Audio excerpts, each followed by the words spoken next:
right, here we are, bright and early in the morning, 5 Play Friday Live. Thank you, everyone, for joining us today. Guess what? I'm super excited.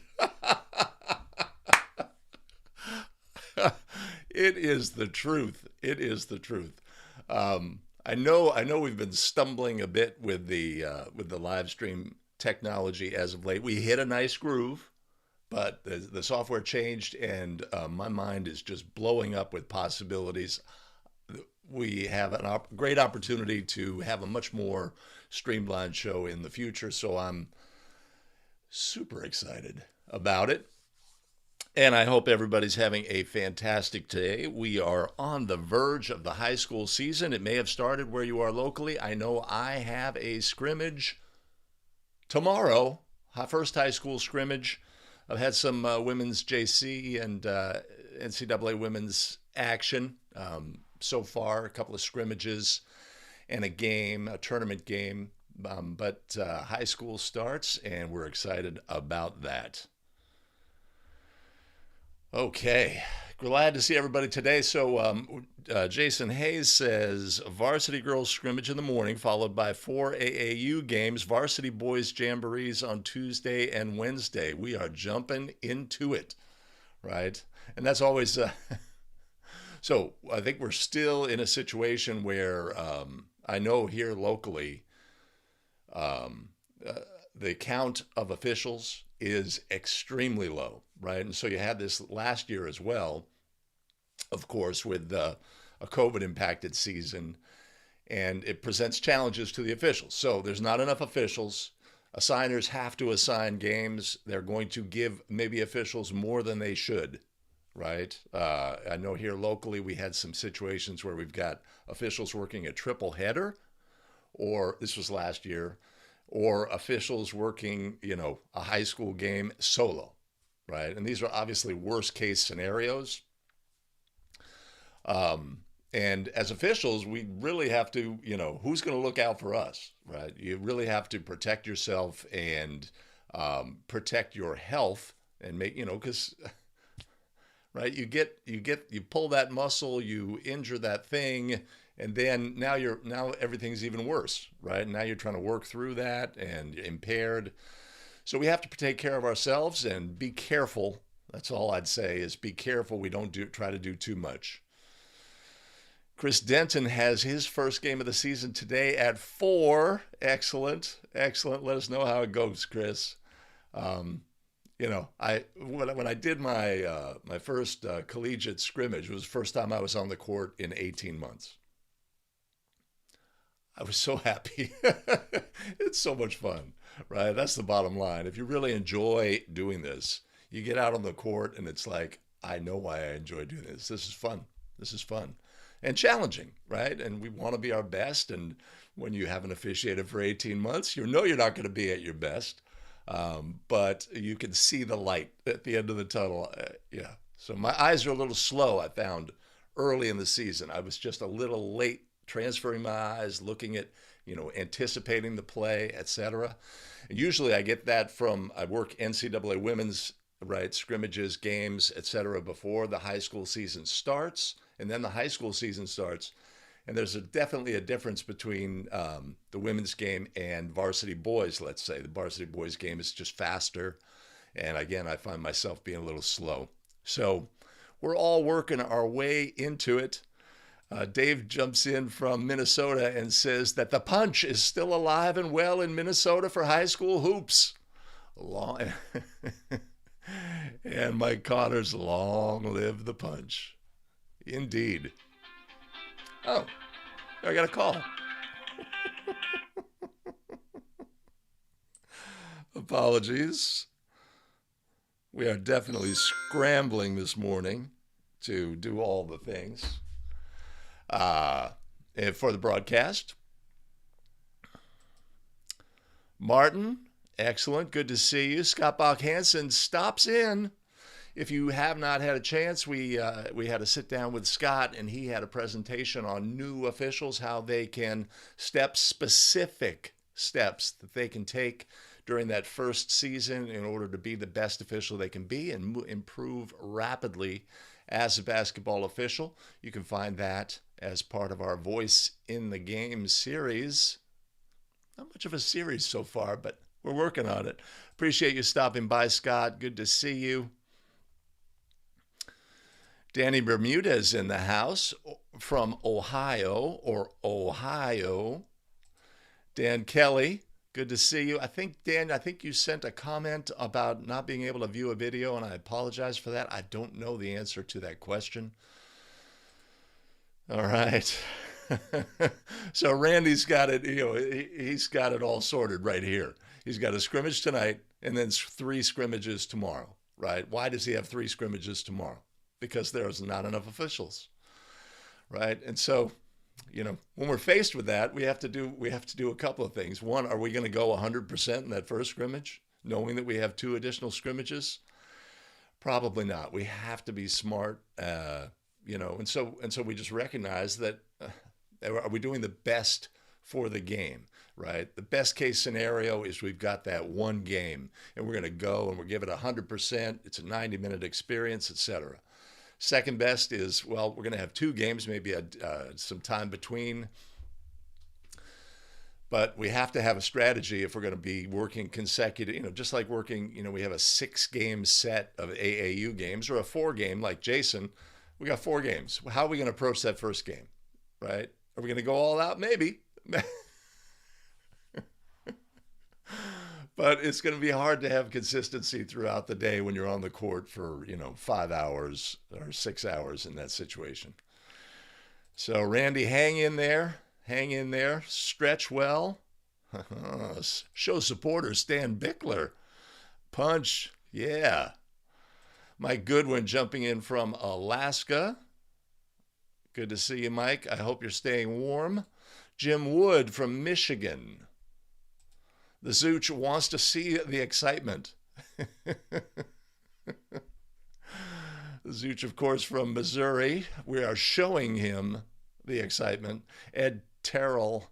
Oh, gosh, I forget. Terrell. I'm going with Terrell, Ed. Help me out. Greetings from Indiana. Good to see you. Rainy little corner of Connecticut. Billy Mack jumps in. Yeah, triple headers are flagrant, right? We got to whack the assigner. They are gone. Man, triple header. I worked, right? So I usually only work 1 game a night.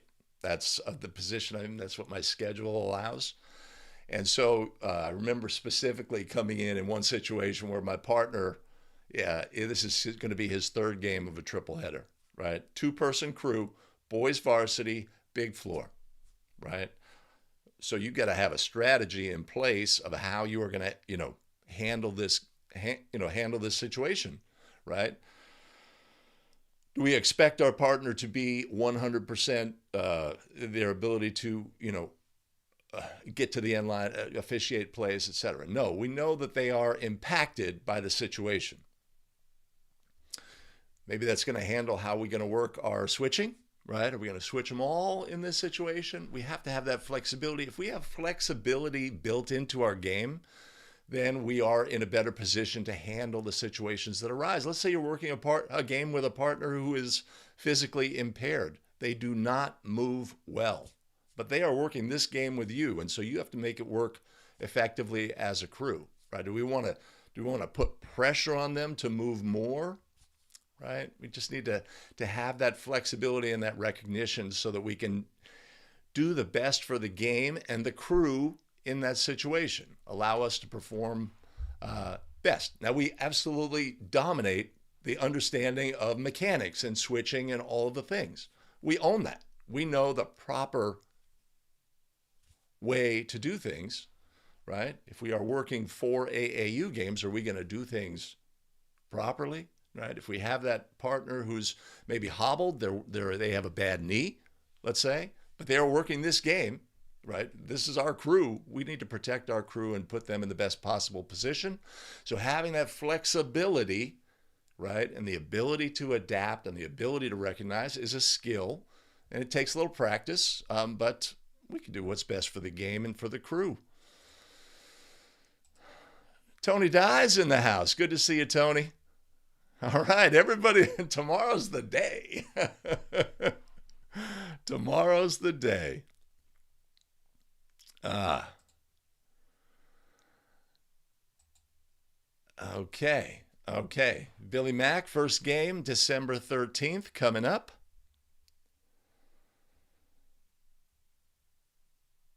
And David, first JUCO game tomorrow. Martin had his first varsity game last night. Ooh. Oh. Martin, did we? So he has a tricky tipped throw in from the end line, which is potentially a really, because we oftentimes teams will make a throw from the end line that goes into the backcourt or goes near the division line. And then how are we going to communicate if the ball is actually tipped? And we may have a player jump from the front court, land in the back court. But how do we communicate that? Like the trail may not know that the ball was tipped, right? So that presents that. Yeah, I'd love to hear more about that play, Martin. Critton is in the house, long distance, and there is a doctor in the house, Dr. Phil. Jessica Yarborough joining from Arkansas.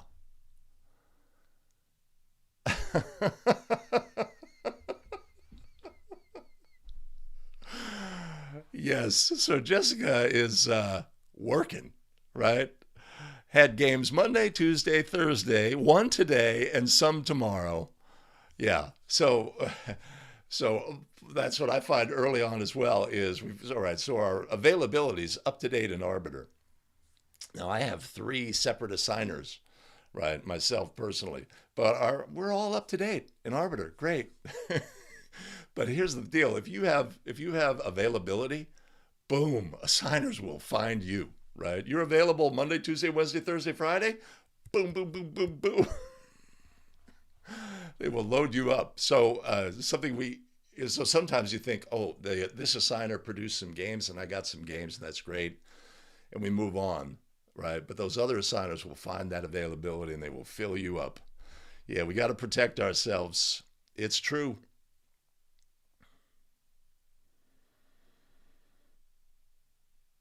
All right, some offline discussion. Oh, Danny, I get you. I get you. No, no, no, no. Okay, all right, this is going to be topical. Don't we remember Big Bird Goes to Japan? When my son was young, we had this, I think we had it recorded on VHS or something, and Big Bird Goes to Japan. And Ohio was very prominently in that. Danny, it took me a little while to process. Thank you for the hint. Uh-oh. Norman Wright asking, what's up with the Q collar? Norman, if you find out, let me know. Right? I guess the bottom line is the Q collar is a device that is worn around the neck. It's some sort of compression device. When players receive contact to the head that may produce a concussion, there's some issue with blood in the head. If there's less blood in the cranium, the brain can move less, or the reverse. It has something to do with that. And I've never seen one on the court. Yeah, so Mike, it was specific. The Q collar was specifically addressed. I think it is more popular with football players, maybe rugby players, and soccer players, but it is a thing. But it's a little non-intuitive. It's not like a thing that you wear on your head that makes sense. Oh, that's going to reduce the impact. It has to do with the actual brain in the skull being able to move. It mitigates that in some fashion. He's vamping. He's vamping. I am uttering words without knowledge. Wait. I see what you were thinking.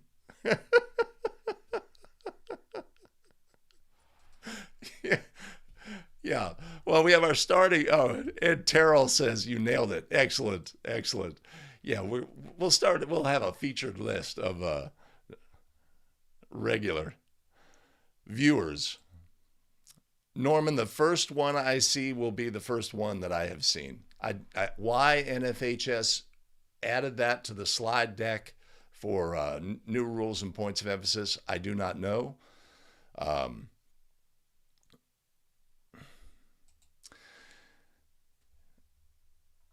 yeah, yeah.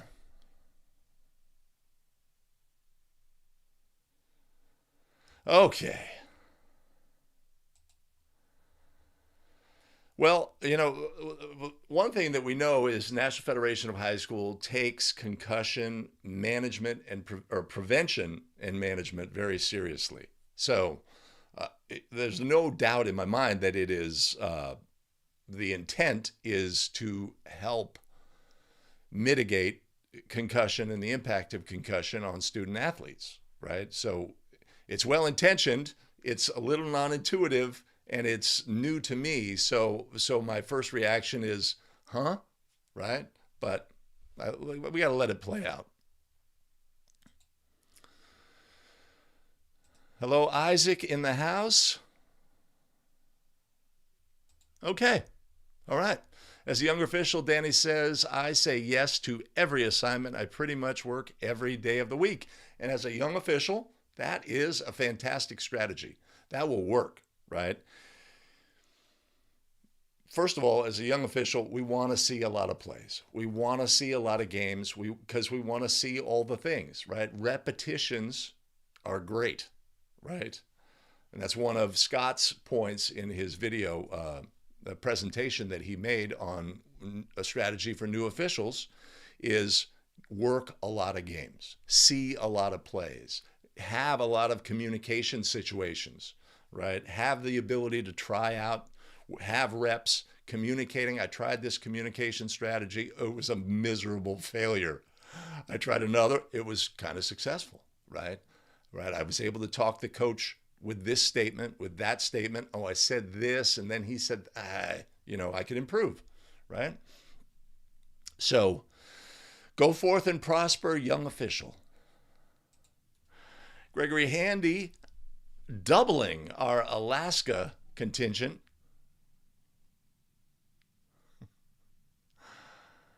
Okay, awesome. All right, so I am still in my old setup here for 5 Play Friday. It is going to evolve, it is going to change, and it is going to improve.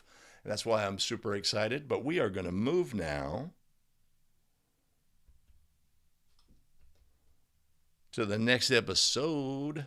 Let's take a look at the rundown. Our live schedule every Wednesday, basketball rules expert. No, yes, every Wednesday. Basketball rules expert, 7 a.m. Pacific, 10 a.m. Eastern. We look at play scenarios, try to get plays right, have a firmer understanding of the rules and how to apply them in National Federation of High School Basketball Rules. And then every Friday, 5 Play Friday Live, where we look at game video, analyze the game video, analyze all the things. Was the crew in the right position? Were they doing the right things? Looking at the right things at the right time, displaying the right habits and fundamentals that we want to see? And did we get plays right? And what can we take from the video and put into our game, right? Take the positives, right, with all of our might, recognize some possible negatives that we can avoid and become better as basketball officials, and plus just see plays, right? If we're a newer basketball official, are we familiar with goaltending and basket interference plays? Have we had them in our game, right? If we're newer, we're probably working lower level games, right? So if we can see plays, we get better. And they're at least more familiar to us when they occur in our game. And then we have occasional master classes on Monday. We haven't had one in a while. There might be one coming up soon. We'll see. I'm super excited about the technology, of course. And if you're new to the show, jump in the chat. Put new in the chat. Let us know where you officiate from. I really appreciate you joining. If you're new to me, my name is Greg Austin with A Better Official, and then we craft video to help basketball officials get better, including our live streams 2 times a week at minimum, right? If you have a comment about any play, put your voice in the game, right? Jump in the chat. We got a great community of officials here. Join the conversation, and we can all get better together.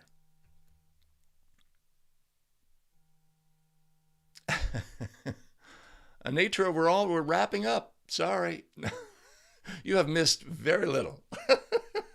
We are all lamenting the fact that we are going to be overworked in the coming weeks as there is a dearth of high school officials nationwide, and we will be overworked. That's all we've been lamenting about.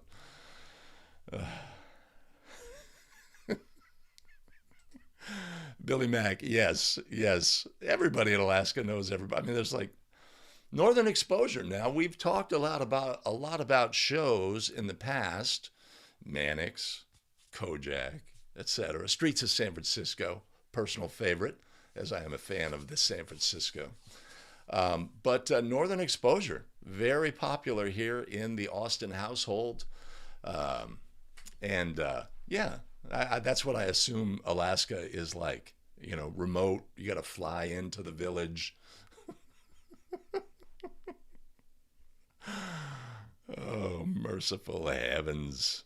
All right, let's get this show started. So today we are going to look at plays. Let me see.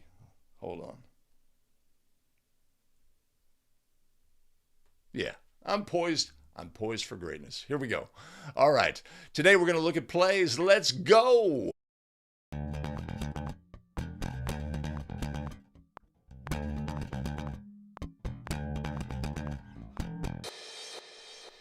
Greetings and welcome back to 5 Play Friday, the show where we analyze game video and get better as basketball officials.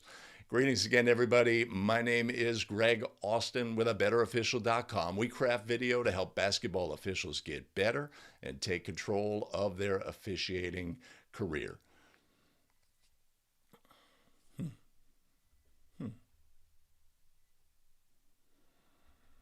If this is the video content that you find valuable as a basketball official, now would be a great time to do all the things. Hit like, subscribe, make sure to hit the notify bell so you don't miss out whenever we go live, at least a couple times a week.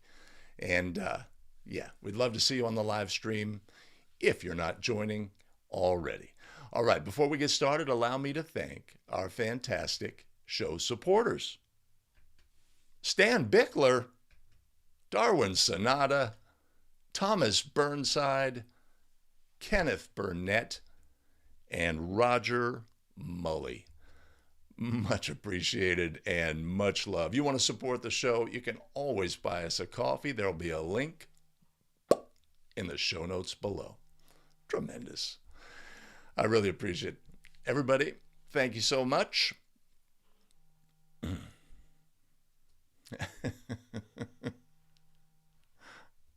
Janine Turner with the short haircut. Yep. Yep. Awesome. Man, I am very popular this morning on the phone. Okay. So we have something a little different today. I got some plays sent to me by Tyler Boyack, and we're going to look at those plays. We're going to look at the plays, and then there's going to be a twist involved with well, you may pick up on a little Easter egg from the announcers, but there's a twist about Tyler's participation in this game. All right, so we are going to take a look now. Oh, that's risky. Hold on.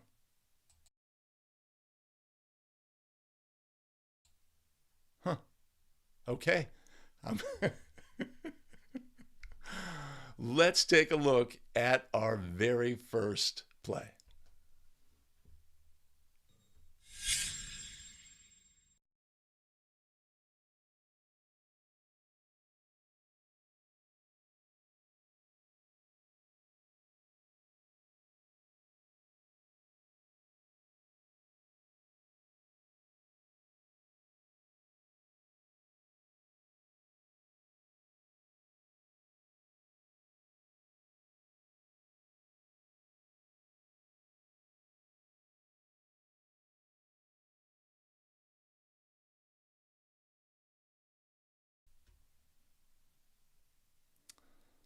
Let's go back.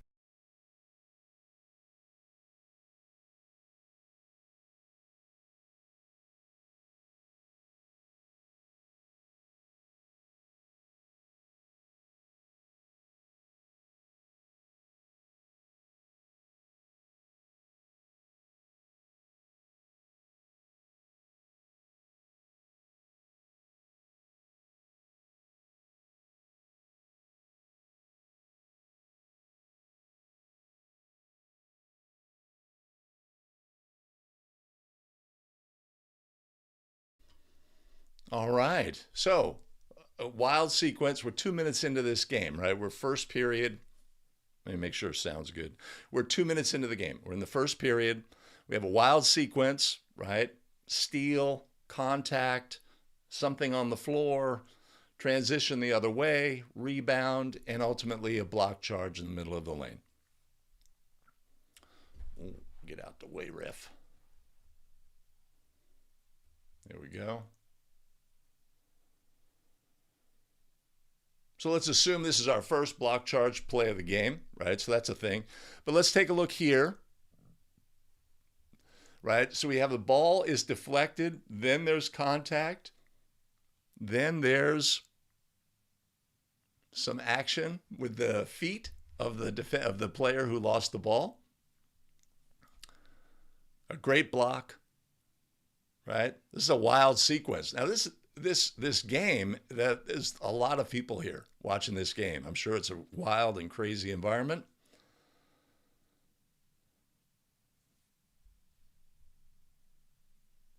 And here's our block charge play.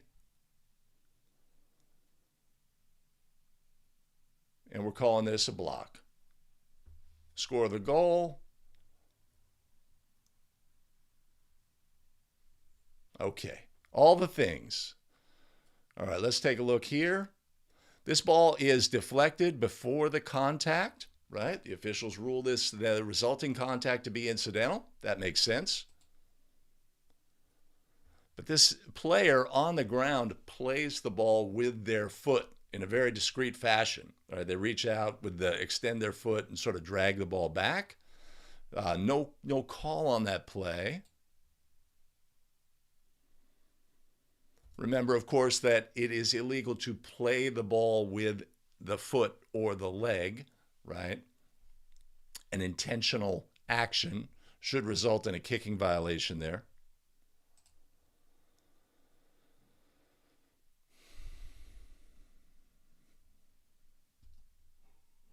Right, our crew's in pretty good position. We note, of course, the trail drifts, as trails often do, as opposed to stepping down, but stays with the play.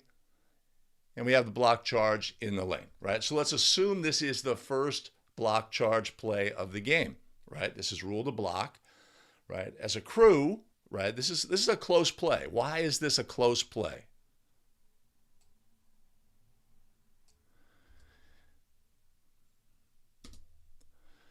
Did the defensive player have their right foot down before the player went airborne? That's our first question.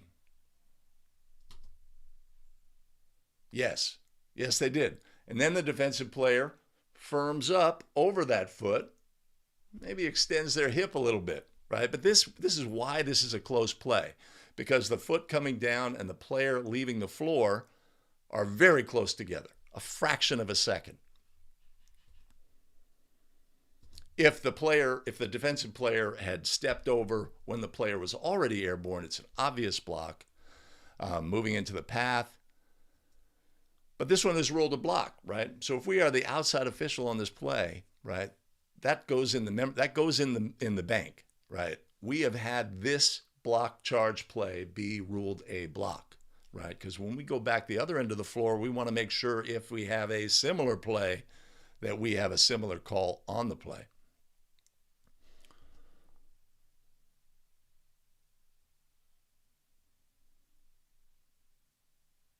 One more time.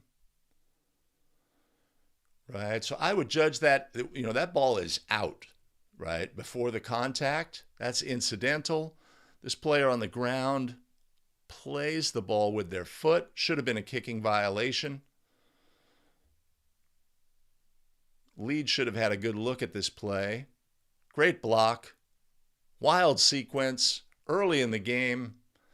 Center official has the open look here, right? At some point, that player is going to move in front. We're going to have to pick up after. This is all good. Trail, open look on the play. Stays with the shooter, right? See the head position? Stays with the shooter. Perfect. But they do have that habitual drift we'd want to avoid.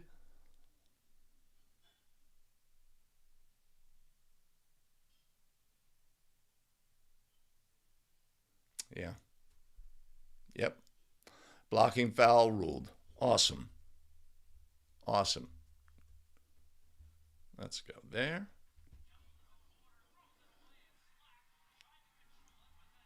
Hmm.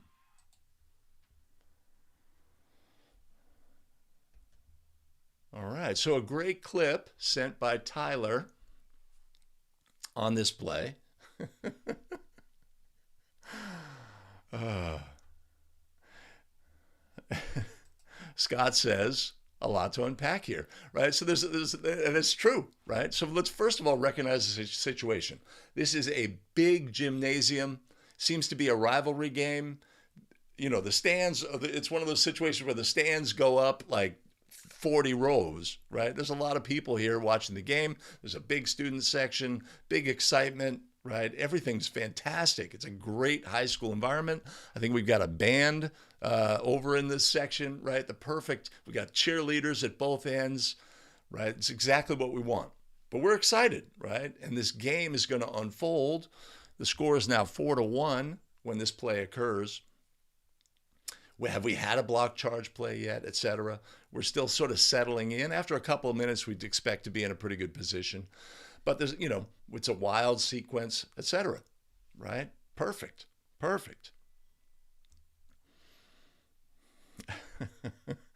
Yes. So Mike says a clean steal. I agree. The steal is good. The ball is out before the contact. If the contact occurred before the ball was out, then we have something different.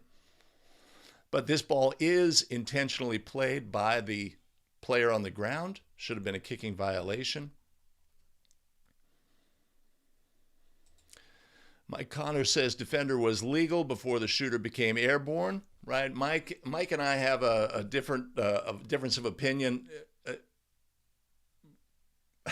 about players being able in high school to establish a legal guarding position. Their opponent goes airborne, and then that player being allowed to move into the path while that player is airborne after they have left the floor because they had established. So that is an opinion that some officials have, and if you, of course, are working a game with an official who has that opinion, you're going to have to sort out how you're going to officiate this game tonight, right? That's just a fact of life for consistency.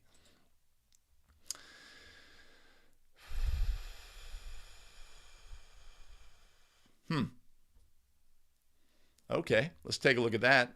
Something else to think about. This pass here, leaving the court. Right. Yeah. I don't think the player tried to gain an advantage there. You have to make a judgment about whether that's a violation or not. He was just, trying to figure out where he goes on the floor, but that's a good point, Randy.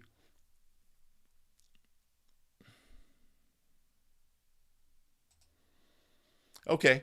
Okay. And I agree. I agree. I agree. I thought you were referring to legality before the player went airborne and then maintaining that legality. So the problem, though, on the play, we have that understanding that player is allowed to put that foot down and firm up. But of course, you get a healthy torso on this player, right? He is not a slight build player moving, continuing to move into the path of the airborne player.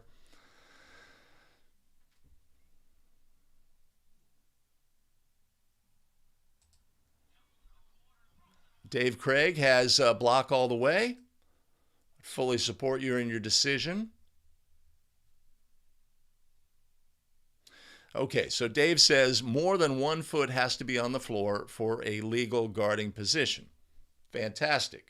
Okay, so let's look at the play on its merits.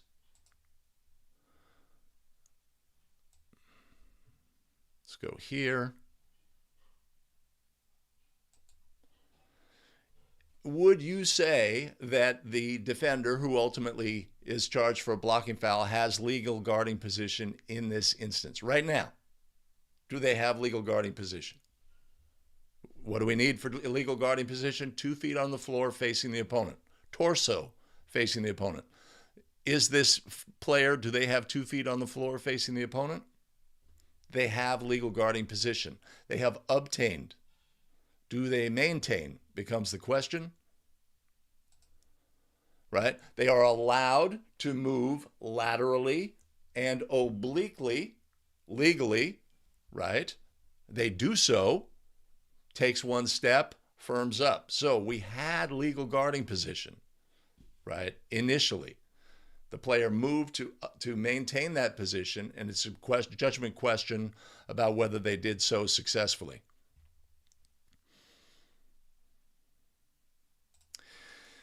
Scott prefers a block on the play.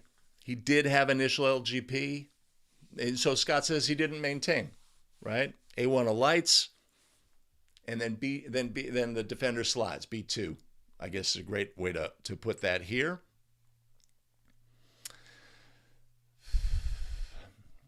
Dave says A1 started his shooting motion already. He had begun his habitual throwing motion, but the rule applies to when the player leaves the floor. There is no time and distance involved with a player guarding a player with the ball. We can establish legality in an instant. Okay, so the question is, leave the floor, establish that position. And you see on this play, those are extremely close together, right? But in the end, we have a block on the play. Fantastic. So we just have to put this play in our memory bank, right? We have to be aware that this play was a block. We cannot have the same play at the other end be ruled differently, right? This is close, block charge, right? A player moving in, extending, right? The offensive player is attempting to slip by, but there is torso contact with the back leg, I think, on this play.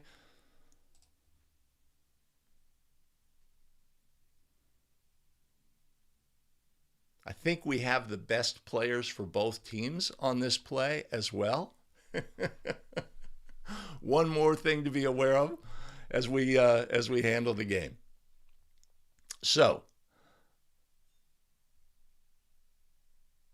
we have a block charge play to start, right? We love block charge plays. What are we going to get? We're going to get differences of opinion on the play, okay? And that is a universal situation. It would be fantastic at the high school level that all plays were adjudicated exactly the same way. That would be fantastic. But, what we have to recognize is the accountability and the training and the levels of officials is inconsistent at the high school level. What's really critical, always, what's most important is that as a crew, we are consistent tonight, right? And some officials will say, no. We have to get plays right, right? We have to get plays right. And yes, we do have to get plays right, but we have to understand what kind of game we have, how the game is being called, how we are working together as a crew to provide the consistency that all the stakeholders in the game can deal with. So, our takeaways on this play. Number one, exciting early part of the game. We missed the violation, right? We had the steal and the contact, player goes to the floor. We're ruling that to be incidental contact, but then we have a violation that is missed. We had two officials in good position to do that. Just take a look and recognize that if a player plays the ball with their foot, that's a violation by rule. And in the end, we have, let's say, our first block charge play of the game. We know what we have, block, boom, right? Great call, partner. If I'm the trail here, great call, partner, right? We don't want any doubt in our crew. We want to be strong as a crew and positive, feeling we got things right, etc. Right? And our demeanor, right? If our partner makes this call and we're thinking, nah, I don't know, right? We don't want to project that energy to the stakeholders in the game. We don't want any head shaking. We want positive, affirming body energy so that we're not detracting from our partners at all. All right. It's a block.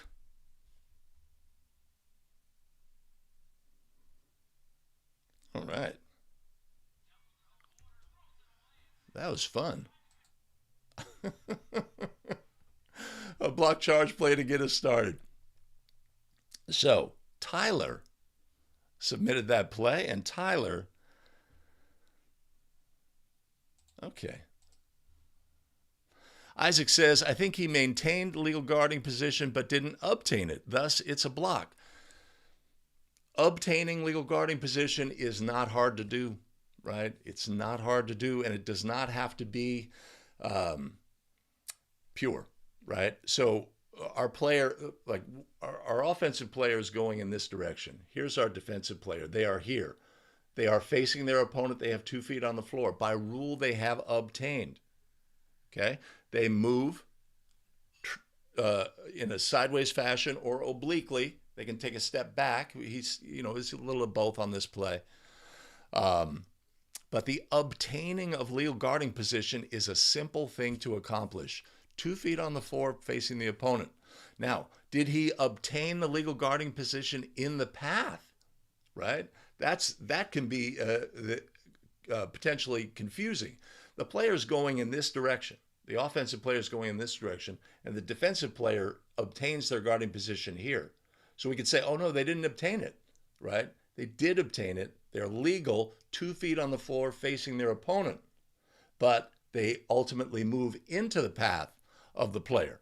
Do they do so legally and in a timely fashion? That's sort of the judgment on this play. But the obtaining of legal guarding position is a really low standard. 2 feet on the floor facing the opponent. And we don't have to confuse the fact that, no, you have to obtain that position in the path of the ball handler. You do not. You can be to the side.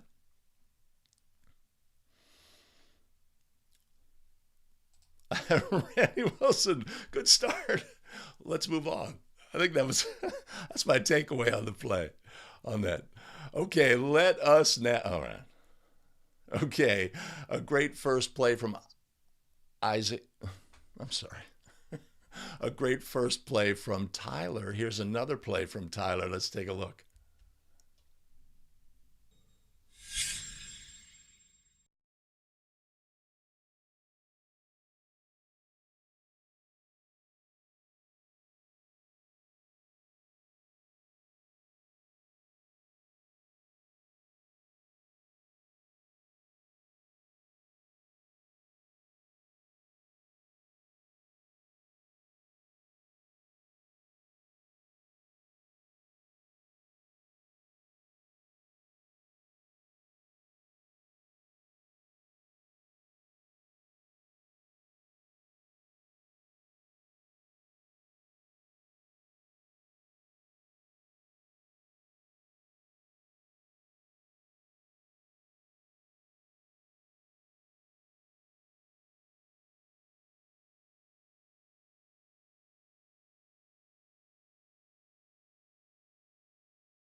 All right, a little bit on this play as well. I apologize for no audio on the plays.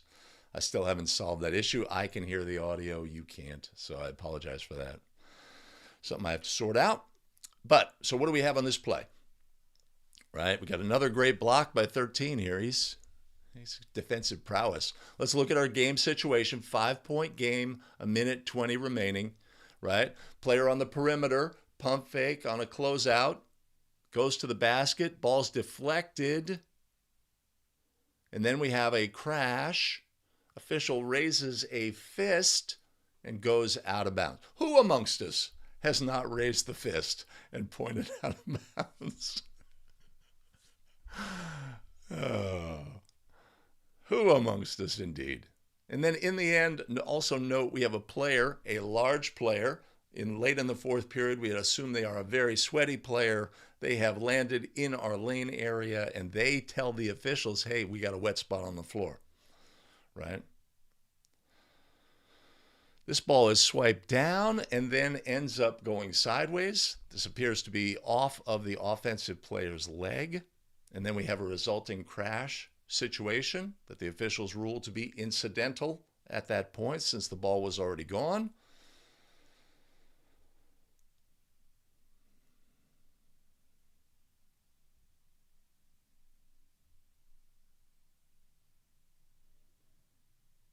Great block. Little of that, little of that. Incidental contact. No traveling on that perimeter player. That perimeter player would be really likely to travel there. Swipe down, ball out of bounds, fist up, out of bounds ruled, right? Straightforward, right? In this situation, we've got White up by 5 with 1:20 to go. Ball is off of White.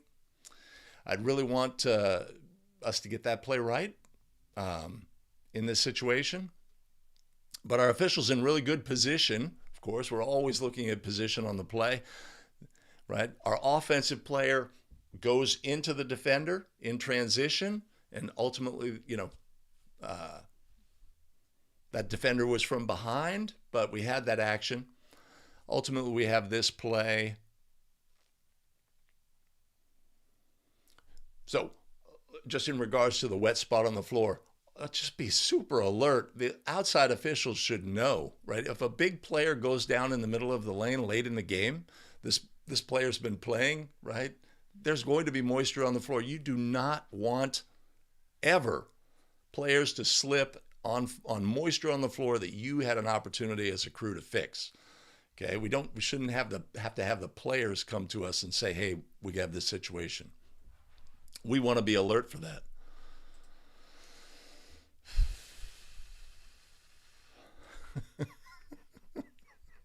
Who amongst us, Scott? Who amongst us? We are, but it's also a processing play, right? Do we need a quick whistle on this play? Let's see the timing of the whistle and the ball going out of bounds here, right? That's another factor.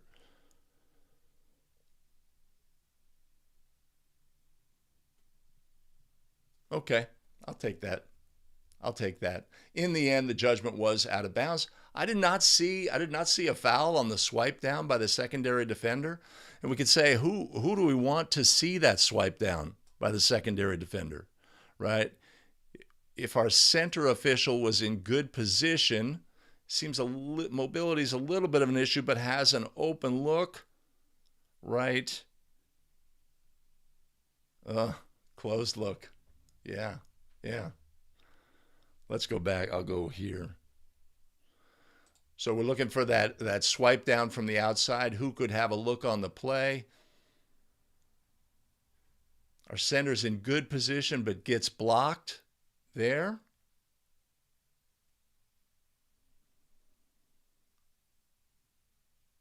Right, the defense is saying that was off him, man. Come on. Time and score, right? We don't want to miss. Holmes up by 5 with 1:20 to go. We don't want to miss something against White, right? So in this situation, we've got a White ball handler into the defender a little bit. Incidental contact after that. Legal play on the perimeter.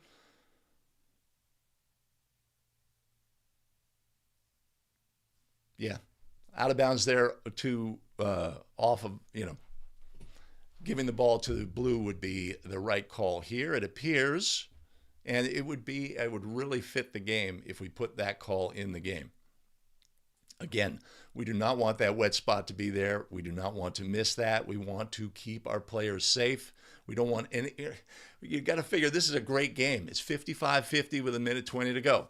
Huge crowd, high school experience. Everything here is fantastic, right? We want to make sure that we finish this game in a fashion that everybody goes home happy. Not that their team won, their team lost, but that the game was allowed to play out, and the players and the teams competed and determined the result.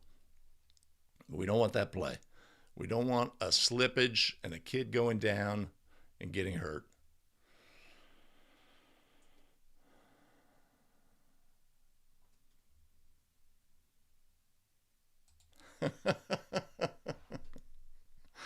Martin's got player control.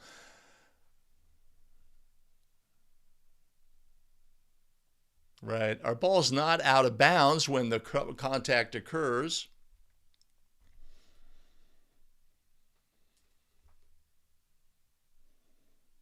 And again, time and score is weighing on me, We don't want to miss something on white in this situation.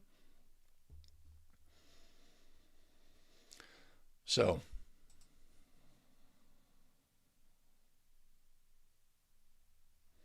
Randy's got team control foul.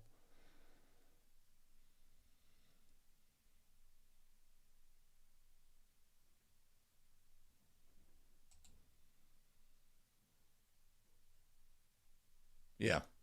Okay. So Mike says that cannot be ruled incidental, right? Well, we could judge the play on its merits. Let's take a look and see.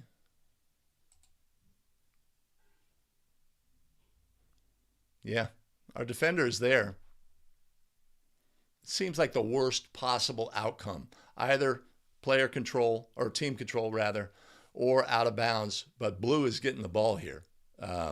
Would be the correct adjudication, but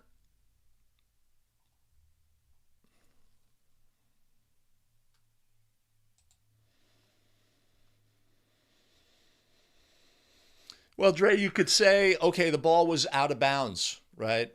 It wasn't yet out of bounds, but this was an out of bounds violation play. Therefore, we're ruling this contact incidental. Like if we go back and look at this play right here, like the action at mid-court.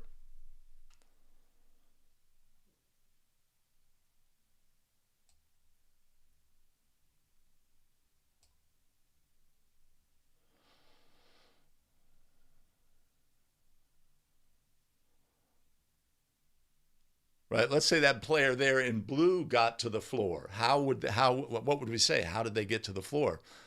There was incidental contact that caused them to fall, right? They didn't fall in that situation, but incidental contact is definitely a thing. Ian says, gotta love how 30 handled it. Stan, bringing in the old adage, right? Two players on the floor, then we have to have a whistle. Do we have two players on the floor in this situation? Right? That's a rule of thumb.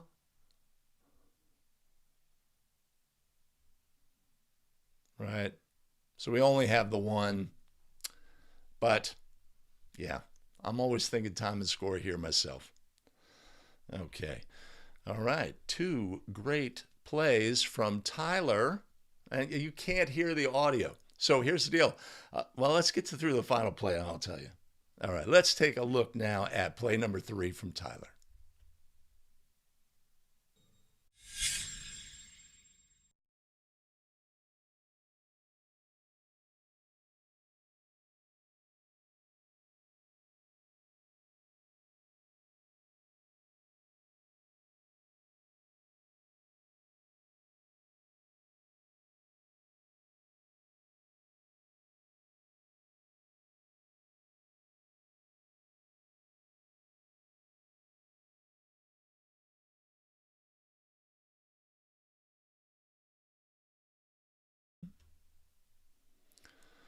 All right.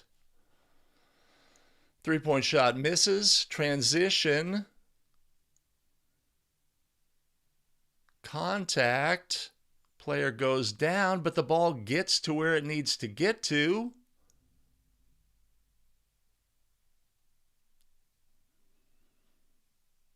Fist up, block, score it. All right, that's the ruling on the play. Where are we in the game? I jumped ahead a little bit. I apologize. So we have a 5-point game, 3 minutes remaining.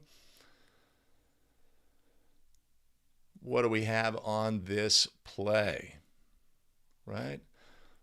Let's take a look at the positioning of the crew. So, start there. Right? So this is the walkout by the trail. You need to make a decision as an official how you're going to handle this kind of play. Let's go here. So we have an open look on the play, right? Great position. We see that we perceive, right? They're at a great, trail official has great body angle on this play. They're not turned to the ball handler where they wouldn't be aware of the players to their left. But when this player moves across to the left, I am a huge fan of we're going to step down to get the open look here and not walk out of the look and officiate over our shoulder when we're not very good at that. That's not when we're at our best. And then have to end up at the 38-foot line instead of closer to the play.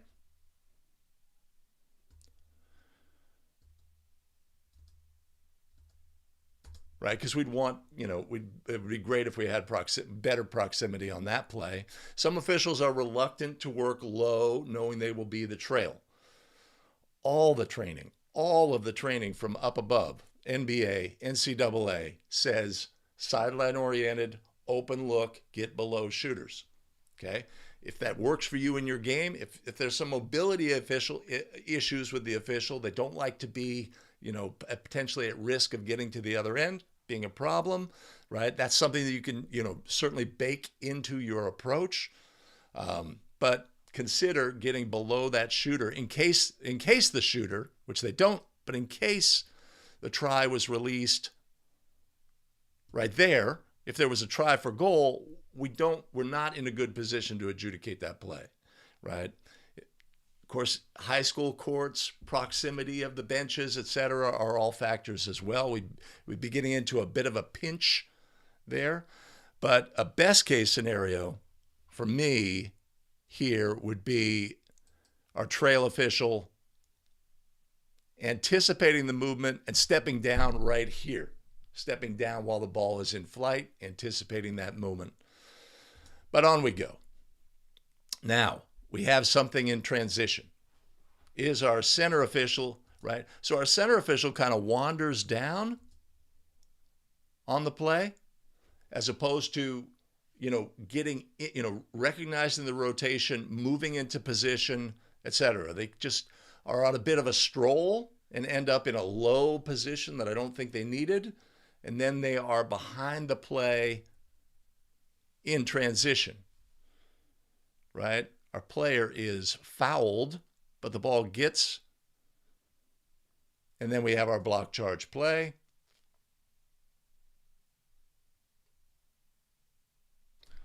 Demeanor by the calling official, you got to believe her. I mean, there's no lack of confidence. That is the call, and that's fantastic. Good, bad, or indifferent, we certainly want that. We want to project that strength and confidence, and everybody in the stakeholders in the game can appreciate that. Okay, so that's a huge positive on this play. We do have, so our defenders here are not in legal position. When they cause this ball handler to go down, that is a foul. That is not called. In our block charge play, it appears that we have a legal defender. But let's remember back. Remember, we wanted that consistency, right? We had that block charge play early on, right? We want that consistency. So that was a block. So this is a block, right? These are not the same play. These are not the same play, right? Now, if we look at our defender, do they take a step towards our ball handler? Yeah, they do, in order to firm up. Let's take a look. Is that action legal? Man, he's there.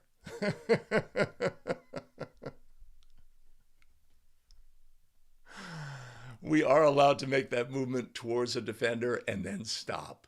We're not allowed to be moving towards that defender when the foul occurs. And of course, we have mechanics that you may say, okay, this is not high school mechanics. Officials work other levels. When a play like this occurs, we're not thinking, oh, let's remember this is high school tonight, right? We're going to go to habitual action.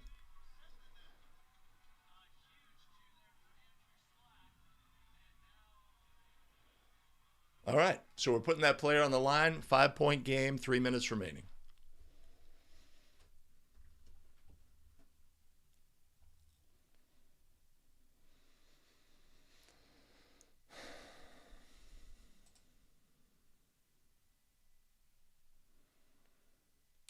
Scott, I agree. The center was out of position and in a tough spot. Sometimes when we're out of position, it's tough for us to reach ahead and put a foul on the play. Again, time and score is a factor here. We do not want a ball handler for blue. We don't want ball handlers going down in our game, but we don't want a ball handler for blue down 5 to be tripped here. What if the ball gets loose and the white goes the other way and we miss that foul, right?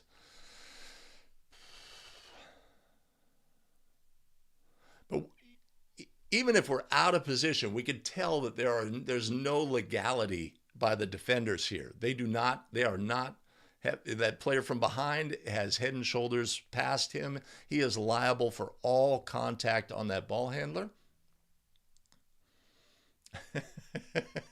Randy, finally the big man in blue gets one. Yeah, really. He'd gotten the short end of the stick so far.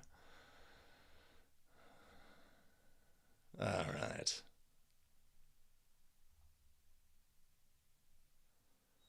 Let's take a look.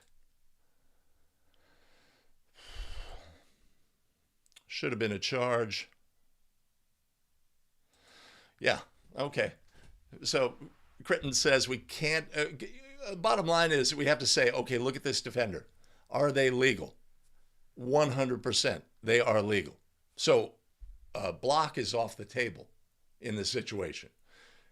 So we can have player control, we can have no call. That's what's on the table. When we have a legal defender, we've eliminated that from the equation.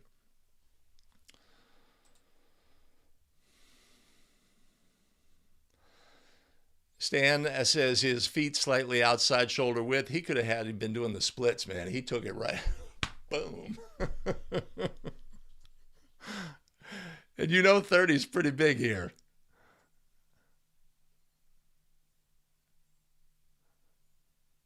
Got to respect it. And I don't see any embellishment on the play either. And sometimes we're going to get that. There's marginal contact and the player, goes.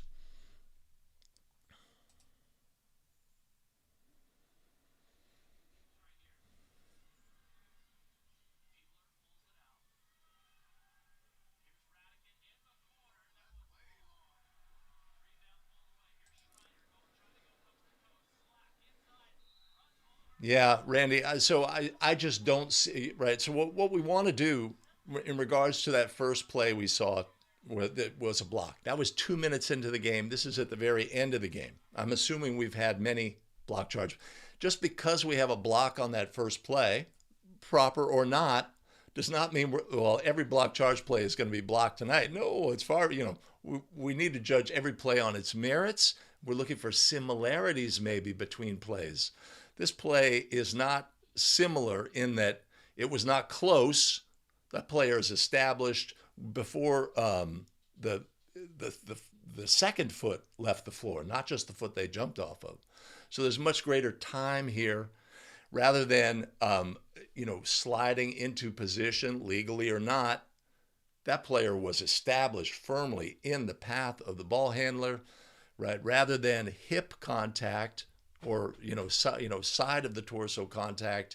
This is straight through the chest contact. So there's no similarities in the play. This is not a play we want to match with that first play, right?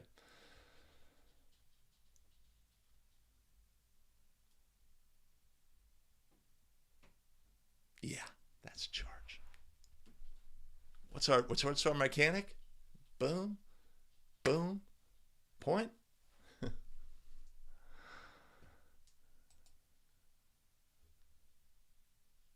Oh, I like it, Stan. I like that.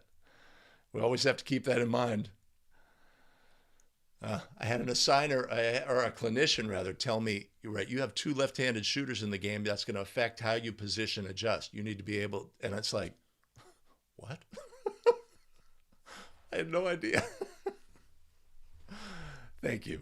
Thank you for that. So now whenever, always during pregame warmups, lefty, lefty, lefty perimeter shooter. Yeah. Yeah, I'm not looking for consistency by matching this play myself. Billy Mack, did he trip or was he tripped? He definitely tripped. There was definitely, right? So we always have to be aware that defenders can contact a back leg, causing the back leg to swing. The player then, their back leg hits their front leg and they fall forward. They tripped. They tripped him. He tripped himself, right? His leg, his back foot caught his leg and he tripped himself, right? That butterfly, that butterfly wing contact from behind caused the player's leg to swing, tripping, blocking, illegal. Put a whistle on it. Protect shooters and dribblers. Ooh.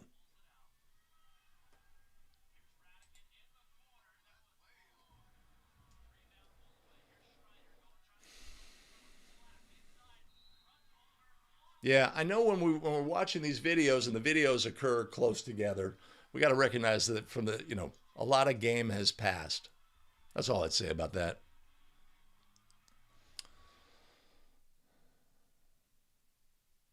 All right, so Scott's taking a look at the lead's positioning, right? Where do we want to go to on this play? She started deep, so she was an ability to get to the end line quickly. Probably looking at this play,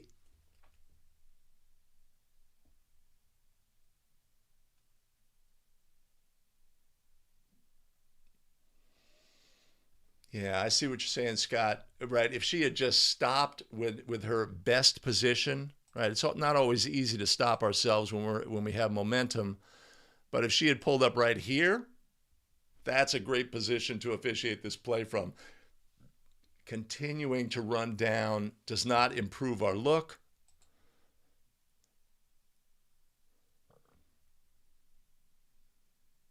I don't know if that's the biggest factor on the play, but one we want to be aware of. Right. Yeah. So our player is trying to dribble through traffic. Yes, we could say that, right? And sometimes we put the onus on the ball handler, right? They're going into trouble, right? But this defender is not legal. This defender is from behind. Head and shoulders are passed. They are liable for all contact in that situation. It's not a situation where there's two players who are legal and the ball handler tries to go between them, right? And then it's all on the ball handler. But the two players are legal in front, right? We have a player from behind. On this play, I would say,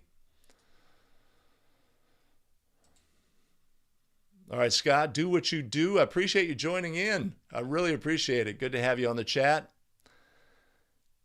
Take care.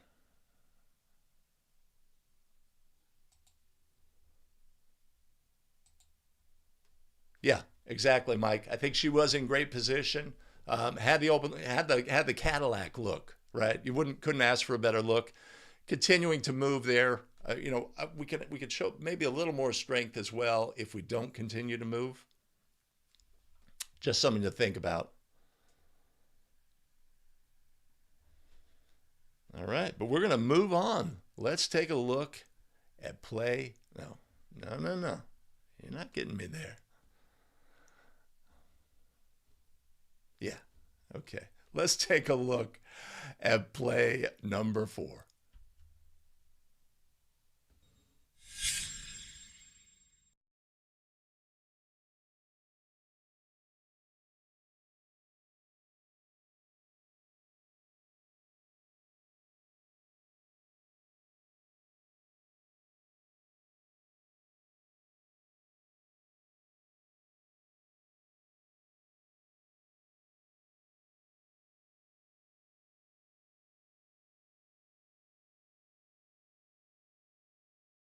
Pardon me.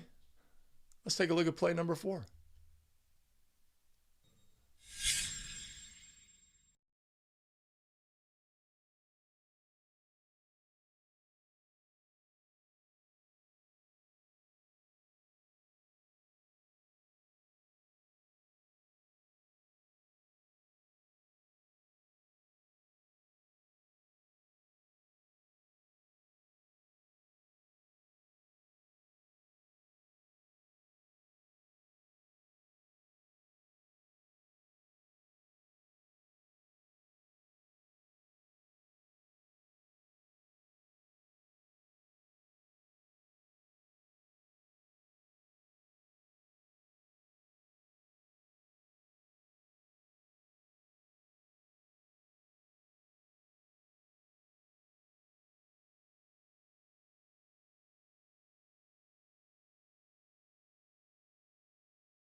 All right, I apologize for that. I learned something. All right, so now we have an ended game situation. I actually superimposed the time. There's 11 seconds, 11.3, I think, remaining. Here's our crowd. That's great, great high school environment. Um, 11.3 free throws. Game pretty much over. Free throws. Team inbounds the ball. Ball stolen. Game over. We have a take foul called by the center, and then a resulting attempt at a take foul after that ruled a technical foul, right? Let's take a look at that situation.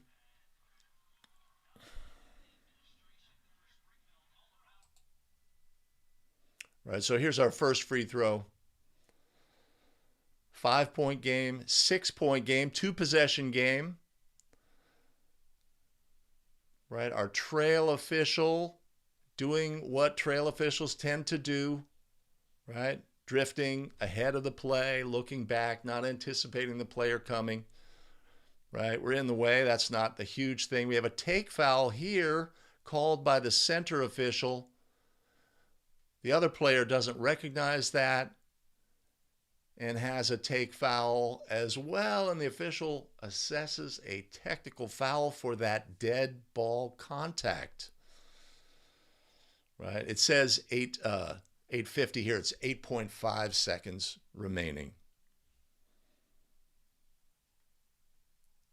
Right? And so we have a double bonus or bonus free throw situation followed by a technical foul. We'd want to know how to administer that correctly, obviously, and do it by rule. One thing I see missing on this play is communication by the crew, right? It may be done from a long distance. The camera angle doesn't provide that. We'd want to make sure that our, number 11 here was the shooter for the first 2 free throws, and then confirm with the coach that they wanted them for the second 2 free throws. But we want to make sure that we know which free throws are which. In this situation, when we end up with the same player attempting them, that is not a big deal, right? So we have a situation where the calling official on this play, this is a front court play. Center official makes the call on the take foul, right? Our second defender doesn't know that a foul has been called and puts 2 hands on the ball handler. Assessed a technical foul. You could say, does that fit the game here? Is this dead ball contact that warrants, right? With any dead ball contact, we always have the opportunity to judge whether this is incidental, nothing. Is this a technical foul, or is this a flagrant technical foul for dead ball contact? Those are our options on this play. I don't, unless this player had done something at some point prior in this game, I do not see any reason to assess a technical foul in this situation. We certainly don't have to assess a technical foul for this contact.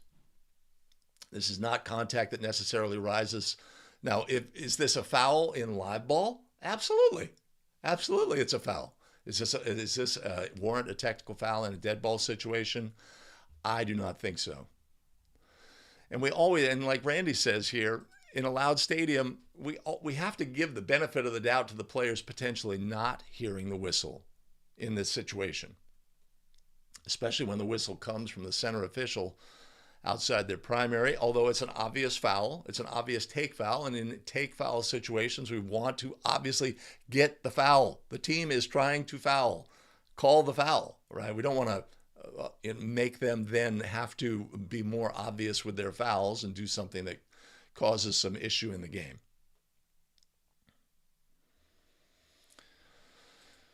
Danny doesn't like the call, nor do I. And, again, it's time and score. We know who's going to win this game. This game is over, right? If there was any action by the defensive team here that was, how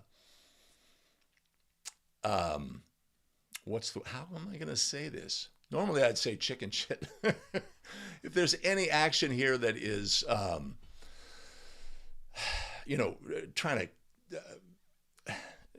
have, do anything that would rise to the level of a technical foul, then we absolutely want to get it. We don't want to allow anything to escalate here. We want to officiate the game all the way to the end, etc. I just don't feel this contact warrants a technical foul. Oh, so Mike says he missed the first one is right there. Yeah, it's a little bit confusing, right? So if we miss the if we miss it viewing the first foul, then we can imagine in this situation, right? Every action by that player, it's not like they came in and shoved them like, you know, there was no malice. It was just simply a take foul action, right? And it just brings up as well is we have a game.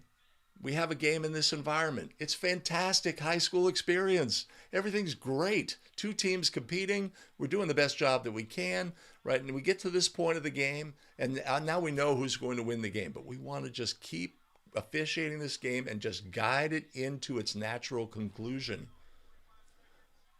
So that again, we put a bow on the whole experience, right? We want to be consistent to the end. Just don't feel that this fits or is appropriate or would be correct by rule, right? There is contact that would rise to the level of a foul during a dead ball situation, in a loud, a noisy gym situation as well. Are we going to, consider that to be a technical foul? I don't see it, but that's what we have on this play. And then I'd like to see more communication with the crew. We see our lead official who ultimately administers the free throws. There may be some long distance communication, but again, it's a noisy environment. And maybe our calling official was being very clear from where they were. But it just leaves us wanting here that maybe there was a little bit of potential for error of the crew, by not communicating properly.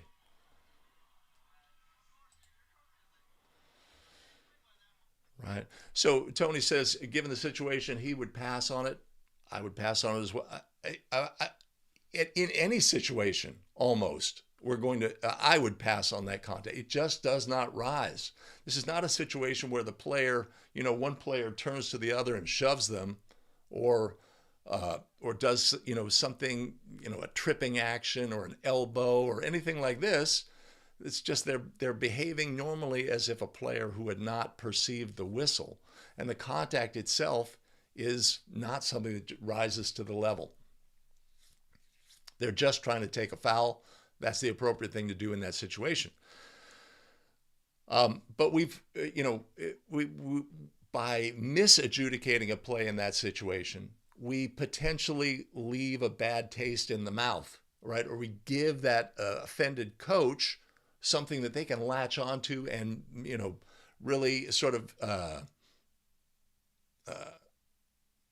add some vitriol or create a situation that then we will have to address. Like you guys and, this, whatever. We've opened that can, right? And which we don't. Again, we're at this point of the game, we want to guide this. I describe it as guiding the game into port. It's been on a long voyage, right? The voyage is almost over. And we're at this point just guiding it in, gently landing. Game's over. Teams are jumping up and down. Fans are going crazy. We are exiting the premises. And we want to put a bow on it and wrap it up effectively. And I think we opened up the opportunity of potentially not doing that. Ian says, no way.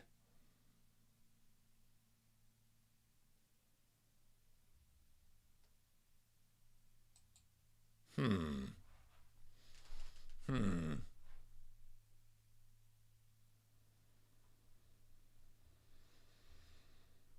Okay, so here's the final reveal on this situation. The player or the person who submitted this, Tyler Bayok, submits this, and I asked him, well, what did the trail assess the technical foul for? And he says this, and I said, okay, so you're the lead? And he says, no, I'm one of the players. He's number 11. He's the guy who gets fouled here. He's now officiating. This is a game from the past, from his high school experience. He's a good free throw shooter. And he was mortally offended on that block charge. So I've never had that before, right? We always, plays come in and we think, okay, you must be the other official, right?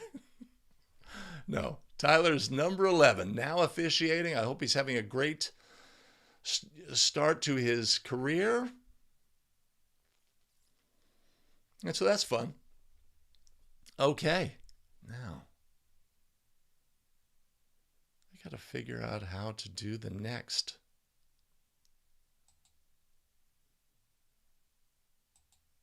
Hold on.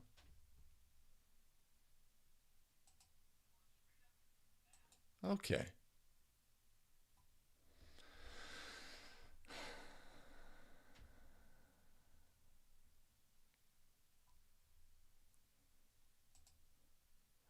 I'm with you, Tony. That is cool. That is cool. It caught me off guard. What? What? All right, let's take a look at play number 5.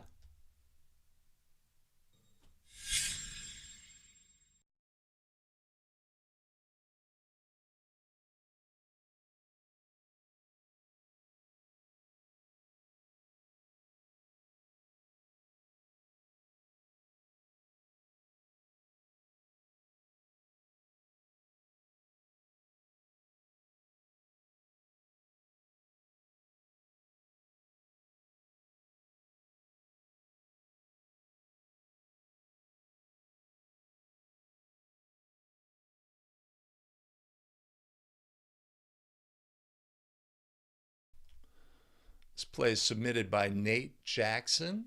If you, hey, you want to submit a play, you can always go to abetterofficial.com/submit plays.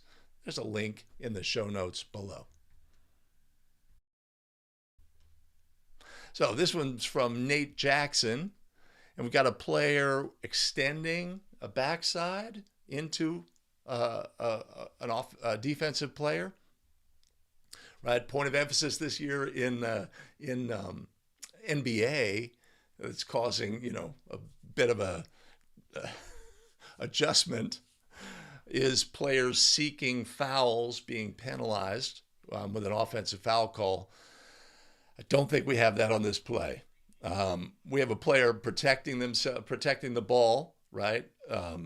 Not in an unnatural stance to do so. I don't think that this offensive player sought out the other player with their backside on this play.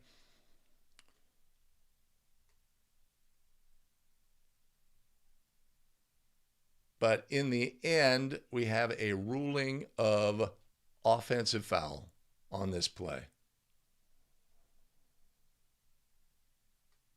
Right?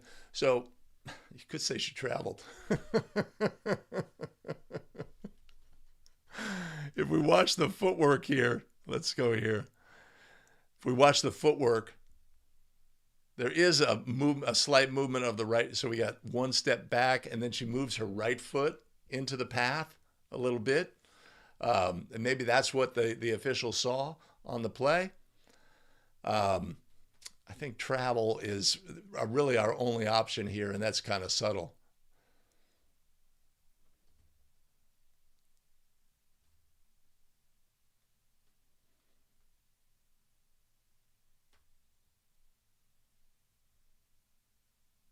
Yeah, you could go incidental contact there as well, um, as the ball handler. If she went to the floor, but the ball gets released.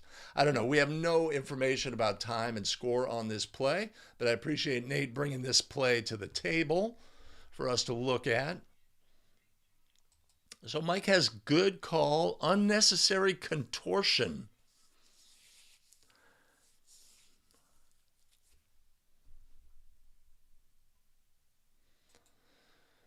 Stan says, I don't. And Mike says, I disagree. They're going at it.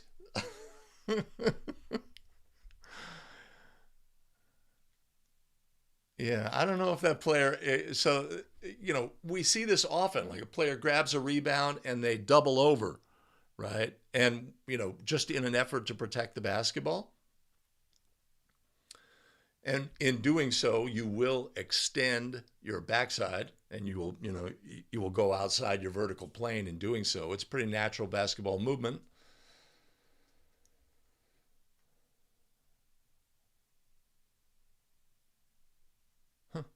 Okay.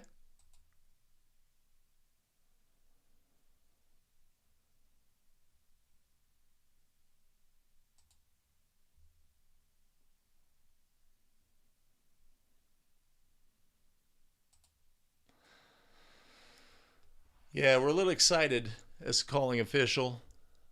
It would be great to know what time and score is in this game and what's preceded. It's obviously a super short clip. Critton says doing one of these.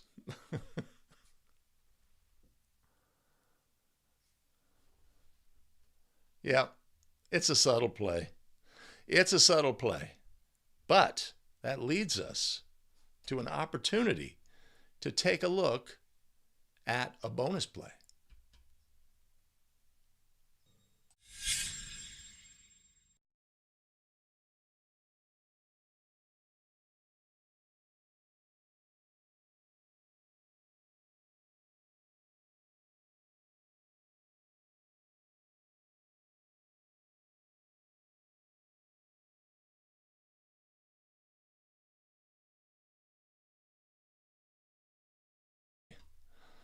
First off, let me say, I hate this kind of video. I hate the in the gym player doing a move. Is this traveling? Is this not? Out of context, etc. Vertical video. It's a common. It's a popular format. I'm not a big fan of the format. But the question is, what's the legality? Is this a legal play by rule?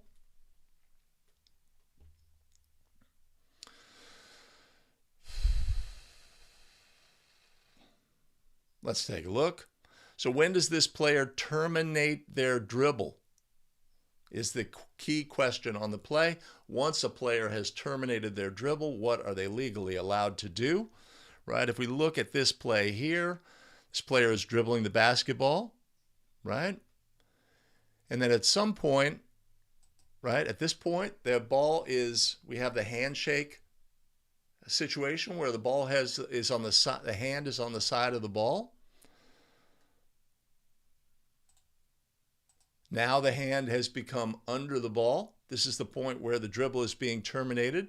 Which foot is on the floor? Our left foot is on the floor. That becomes the pivot foot by rule. Ball's collected, held by the player, steps with the right foot, and releases the ball, right? This is legal by rule. Very straightforward.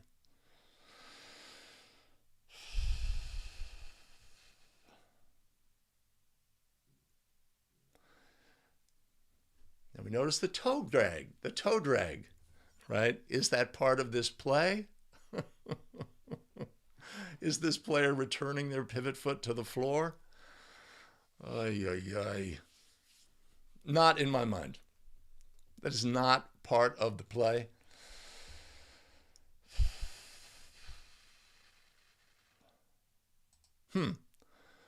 Danny, why are you calling this a travel in your game? Right, so let's look at a couple of other things as well that can fool officials on a play like this. Right, the ball is here, the ball is being dribbled, and the player does the chop with the feet. There's multiple foot actions in between the ball going to the ground, right? Dribble, step, dribble, step, dribble, step, easy. Dribble, step, step, step, step, step, dribble again. Can send different signals to our brain. When we see that choppy chop when the ball is, when they are still dribbling the basketball, sometimes that can say, oh, wait a minute, that's got to be something.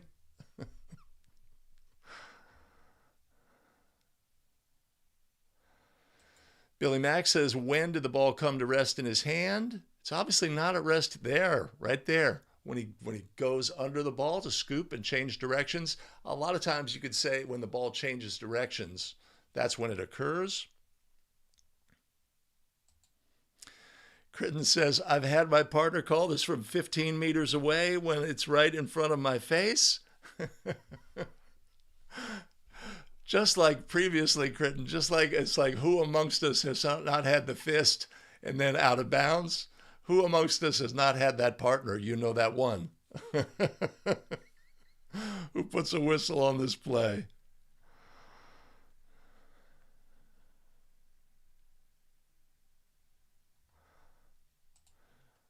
Choppy Chop makes this a travel. You can't travel while you're dribbling.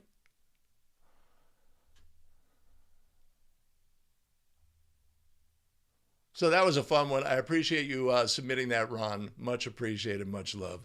And again, you want to submit a play? You see, when I go to post and I'm in edit, there'll be a nice little submit your plays here. I don't have the graphic available to me because I'm just not prepared.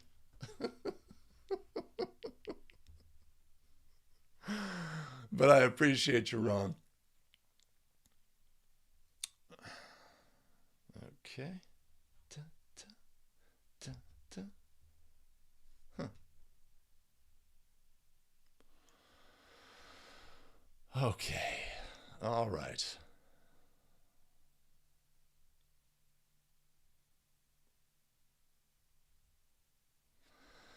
Yeah, so Mike says, not necessarily. Some players work very hard on this to delay the end of their dribble and to avoid travels. Man, what you want in your game is you want skilled ball handlers. It makes the game so much easier to officiate, right? And we have situations. So we have two situations in our game, right? One is we have players being taught by trainers, by coaches, moves that are illegal by rule, right? That's disappointing. Or the players go and they see this move online and they watch the video and they say, oh, I'm going to learn to do that. And then they put it in their game and it comes up in our game and it's like, no, that's illegal by rule. You've learned the wrong thing. But in other situations, we have players who are working very hard to do things legally. And the greater crime, missing this illegal violation or putting a whistle on a play that's legal, to me, that's the greater crime. The player has worked hard to polish that move, etc. They execute the move. We put a whistle erroneously. I think we've done the game a disservice. We've certainly done that player a disservice. So, yeah.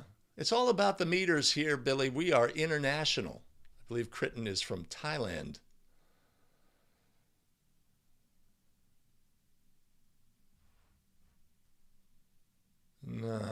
No. Incorrect ruling, Billy Mack.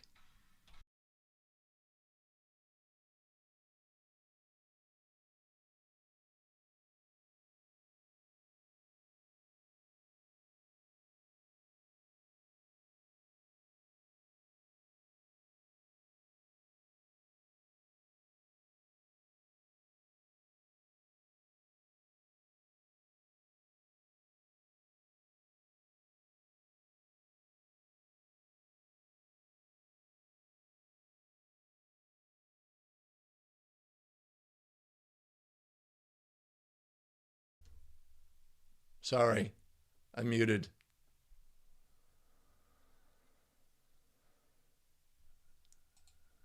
Paul, it's good to see you. Good to see you.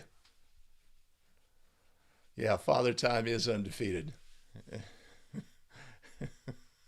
let's just say I'm respecting Father Time being undefeated a little bit more each year. I'll tell you that much. Awesome. All right. Oh no, that's not what I want to do. Oh no. Oh no. I've screwed up. Hey, thanks for joining us today on 5 Play Friday. Much appreciated. If this is the video content that you find valuable as a basketball official,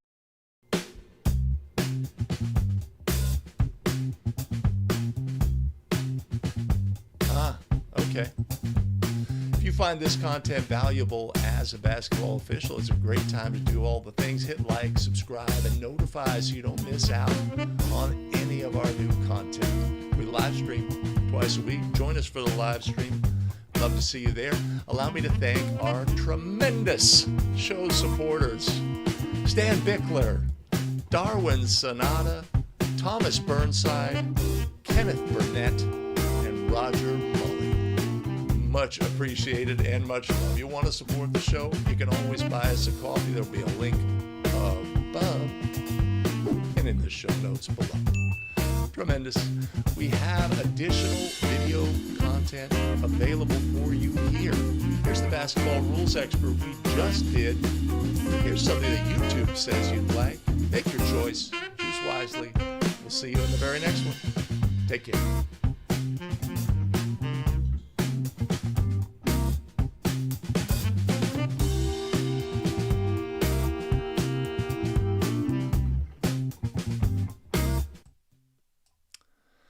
I guess I screwed that up. I apologize. Yep.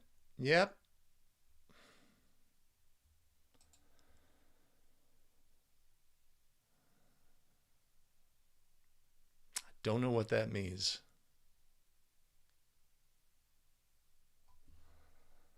Yeah, apologize for that outro music. Okay.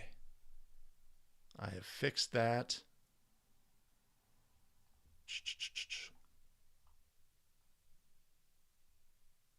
Okay. All right. Now I'll do it. I'll say.